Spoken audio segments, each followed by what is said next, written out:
Oh man, some random idiot just bumped into my car.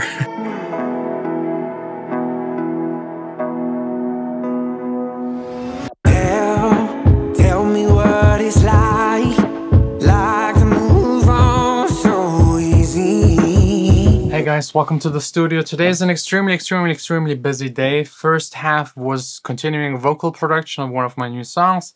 Second half was all business stuff because my upcoming release will be released in just a month. It's called About You and will be pretty big, hopefully. I don't know, you never know. I think it's good and I think it will perform good, but you never know until you release it. And before I forget it, again, two things. We're still doing a giveaway on my Instagram, Fruity Loops, a full version for anyone interested that wants to start to become a producer. And second, we're looking again for new interns to work here in the studio with me, the team, make music, do a lot of business stuff, a lot of emails, a lot of research.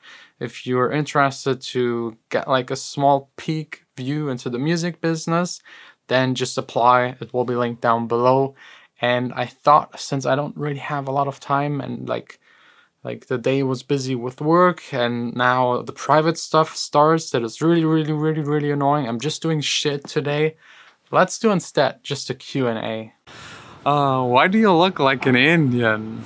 I don't know. I don't even think I look that Indian. Like, my roots are more Persian and my mom's from Israel and my dad's side is like fully German, but you don't really see that much. Let's just say I'm a mixture, a good mixture of like, I don't know, who cares? Best tips for unknown producers to blow up. That's a tricky one. I'd say make good music for a long time, get in contact with the right people, promote the music in the right way, and then there's still a high chance to fail. Just give 100%, more than that actually, and be a bit lucky. Like, yeah, a little bit of luck is also really important. How do I go about releasing my first EP, single, or album? First up, make sure it's 100% finished. You will regret it once it's out there and you can't change anything. Second, you need a distributor, DistroKid, CD Baby, or whatever there is available.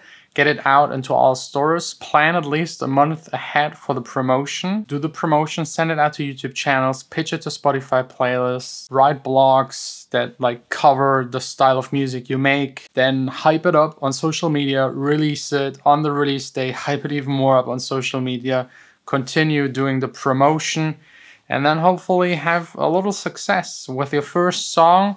Reaching 1,000 plays in the first 2 weeks is already a huge success. And then do this again, repeat it again 10, 20, 30, 50 times, and you maybe end up with 100,000 in the first week. And that's then already really good. Ja, die ist der Cross. Ach komm, erzähl mir, ich hab's doch sogar auf Video. Oh man, some random idiot just bumped into my car. Nothing happened. I told him nothing happened and it's fine, but then he got a little aggressive and started with, "Are you a Muslim?" No, I'm not. But yeah, let's continue. I told you, today is a day that really sucks. Fixing things in the old apartment. Time to say bye-bye. Yeah. Those are our last 5 minutes in the old apartment. Yeah. Will you miss it? Well, so it was our first apartment, so kind of. I will definitely miss it. I mean, there are many things I hate about it, and the new one is a lot better. But yeah, it's kind of this first experience. Yeah, and it still feels like home. No, vielen Dank. That was so unpleasant, going through the apartment and having someone to check on everything we did and like every mark and what's that, and I was like standing in front of the stuff that wasn't that nice anymore to hide it, but we passed. It's good. I hope so. We don't know what's coming. Feels so good to finally be cooking in our new apartment, in the new kitchen. Whew. That's a tough question. Is it still worth it to ghost produce when starting out, and how do you get into it? I think I already answered this a million times, like my personal story of ghost producing back in the days and starting out as a ghost producer.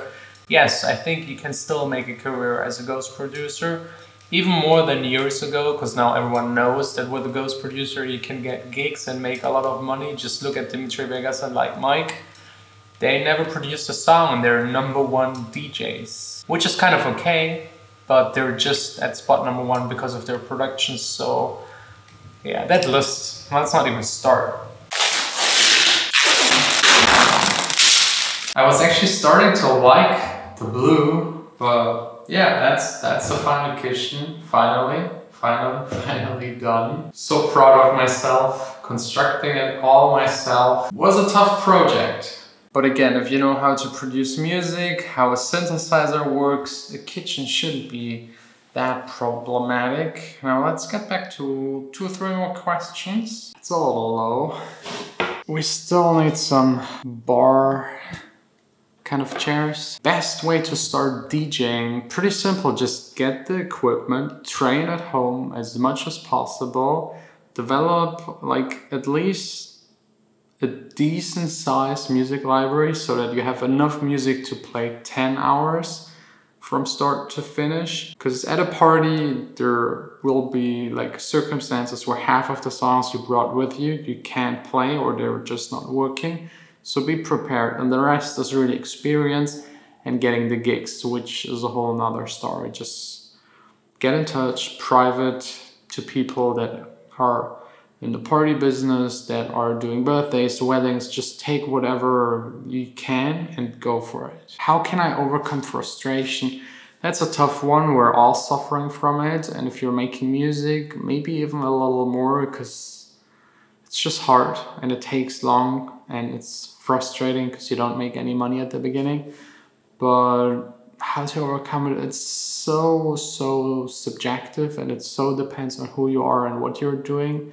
But I just say, it sounds kind of stupid, but just like try to push it away, try to do something else and not focus on the frustration, and just do stuff. When you do stuff, you will accomplish at least something, and learn to be happy with that something that you accomplished. And then every day just a little bit, and eventually you will end up where you always wanted to end up. Last one for today. Do you think being versatile as a producer is a bad thing?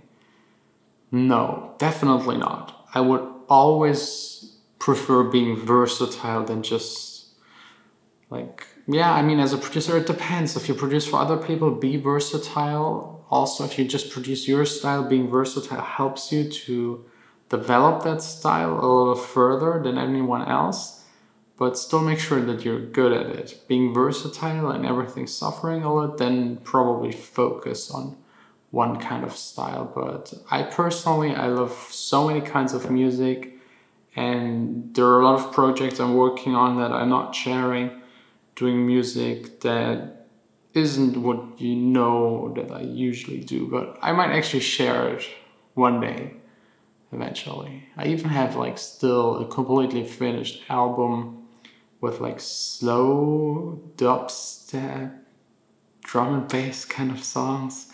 I'll play you one in the outro. It even features my own voice. So yeah, that's pretty much it with the Q&A. Let me show you just like, to make this video end on a really good note. We got this little door right here in the kitchen. And I just installed 1, 2, 3 LED lights that have sensors. So whenever you open it up, it just lights up. So that's basically like a fridge that isn't cold, but the light makes it kind of cool. I don't know, I just love that kind of shit.